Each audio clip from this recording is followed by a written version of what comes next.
লাউ পাতা দিয়ে চিংড়ি বাটা আজকে এই রেসিপিটা তোমাদের সাথে শেয়ার করব। তার জন্য প্রথমেই আমি এখানে লাউ পাতাটা কুচি কুচি করে কেটে নিয়েছি, আর এদিকে দেখো রসুন লঙ্কা পেঁয়াজও কেটে নিয়েছি, আর চিংড়ি মাছগুলো খুব ভালো করে ধুয়ে নিয়েছি। তার মধ্যে একটু লাউ পাতাটা আগের থেকে প্রেসার কুকারে ভাপিয়ে নিয়েছি, আর কড়াইতে তেল দিয়ে তাতে পেঁয়াজ রসুন আর লঙ্কা দিয়ে খুব ভালো করে একটু ভেজে নিয়েছি।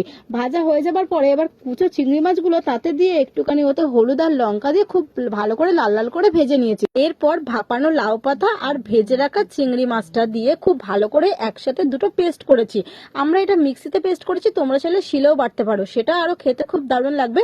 এরপর কড়াইতে তেল দিয়ে বেশ কিছুক্ষণ নাড়াচাড়া করে বেশ ভাজা হয়ে যাবে লাউ পাতা বাটা, আর গরম ভাতের সাথে এটা খেতে কিন্তু অসাধারণ লেগেছে। তোমরা আমাকে বিশ্বাস করে এই রেসিপিটা একবার বাড়িতে ট্রাই করো গরম ভাতের সাথে খেয়ে, তারপর আমাকে কমেন্ট করে জানাবে যে কেমন খেতে লেগেছে।